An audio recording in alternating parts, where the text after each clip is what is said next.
obviously. The Oscars are up on Sunday night. Robbie, I mean, what's going to win that shouldn't? What's going to win that shouldn't? Mm-hmm. Well, I mean, this is a tough year to answer that question because I think the general standard of contenders this year is much, much higher than it has been for recent years. And I think it's a pity that La La Land has attracted this backlash because I think it's a great film. You know, it's I enjoyed The Artist very much when it came out, but that is a film that is using these old Hollywood conventions to pastiche and to kind of as pure nostalgia. What La La Land is doing is saying these conventions still matter now. They can still move people and entertain people now. And we're going to adapt them in the same way as someone like Jacques Demy did in the 1960s, where he makes Umbrellas of Cherbourg, Les Demoiselles de Rochefort, films like that, where he's going to say, I will use what the Freeze Unit were doing at MGM back in the 1950s. All that Golden Age stuff. It's not just for then, it's for now too. And so I think what Damien Chazelle has done with La La Land is that, and it's kind of been almost written off in people's mind as the, terrible things are happening in the world, so this is just some kind of sop and, nice time that you can have at the cinema, whereas there are other films out there that deserve it much more. Now, I do think Moonlight is a better film, very slightly. But yeah, but what is La La Land doing other than being a really nice film? Well, the ending, for example, is that a happy ending or is it a sad ending? It's an all right ending. I mean, there's a sliding doors moment thing at the end, which is very nice. It's nicely done, but sliding doors did that. Hence, we call that the sliding doors moment. And it was, it's nice enough, but I thought, it's been nominated for almost everything. Mm-hmm. And I think that, I think the cinematography was gorgeous. I thought it looked absolutely beautiful. And the music, I can understand that. I don't understand why it's nominated for Best Screenplay.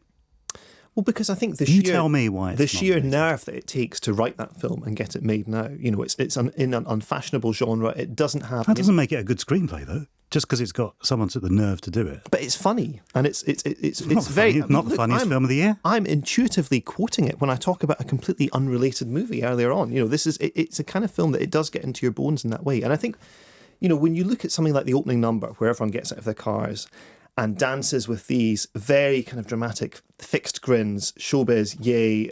I mean, everything, jazz hands like Fame did. Yes, right. And people are saying, why is this? It's very derivative. It's like Glee or something, it's people dancing on cars.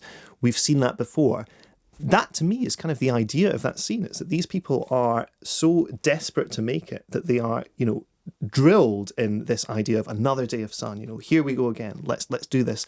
Let's be on top energy, top gleeful form, as we sit in this traffic jam going absolutely nowhere. So what I'm saying is, beneath the surface of, light entertainment, there are cogs and wheels whirring away that are saying interesting things about the human experience. Still don't understand why it's been nominated for a screenplay. Still don't understand that. Still don't understand. I mean, I think, there were really nice bits in it and I like the performances. And as I said, I enjoyed the film. It's not that I disliked the film at all. I think that in that list, Oscars list, Moonlight you mentioned, I think Manchester by the Sea, I think there were just other films that actually, in terms of crafting a screenplay, I think just did it better. Yes, well, look, I think the writing of Manchester by the Sea, I think that will win Best Original Screenplay. And, Kenneth Lonergan is a writer beyond compare. But I think what will be interesting is, will Casey Affleck win Best Actor? Because for a long time, that's really since the film premiered over a year ago at Sundance, there's been this, what's often referred to as the Oscar narrative, where someone comes out of the woodwork very early on. It becomes, it's their time. This is the role that will show them. Now, that's reflected in the BAFTAs. He won Best Actor at the BAFTAs. He won at the Golden Globes as well. But a few weeks ago, the Screen Actors Guild had their awards, and they gave Best Actor to Denzel Washington for Fences. Now, if you look at the Screen Actors Guild's track record of preempting which actor will win Best Lead Actor at the Oscars, they're generally very good at predicting all of the acting awards. But Best Actor in particular is pretty much, I think they've had an unbroken run of 12 years of getting it right. And in the whole history of the awards, there's only been a handful, like I'm talking about 5 times, where they haven't matched up. So I kind of wonder if Denzel Washington will actually win.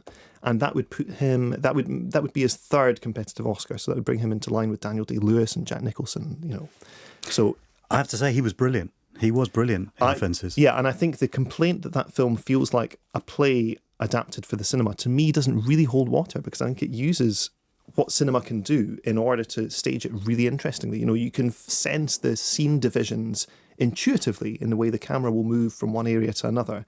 There's no kind of hard cutting or feeling that, there was a film a few years ago called August Osage County, which was another play adaptation, which to me, that felt like, let's take the script and film it. This, Fences felt like it had been properly worked through, and it was like we're setting down a version of this story that will stand, so for anyone who wants to watch this play in future, this will be not necessarily a definitive version of it, but a very, very accomplished. Well, also, August Wilson, who wrote the play, did the screenplay. It was written many years ago, and he wanted a black director to direct it because he said, look, culturally, they'll kind of know where this story is coming from.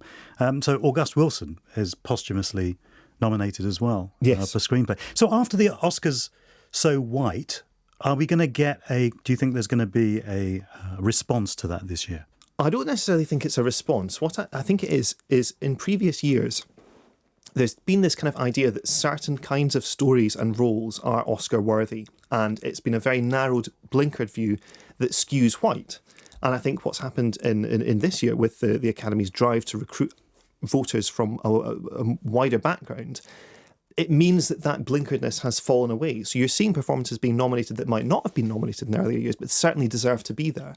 I think if Denzel Washington does win Best Actor, I think the favourites in the other categories is Viola Davis for Best Supporting Actress and Mahershala Ali for Moonlight in Best Supporting Actor. So that means if Emma Stone wins Lead Actress, if Isabelle Huppert wins Lead Actress, you've still got a majority non-white winners for the first time in the Oscars history.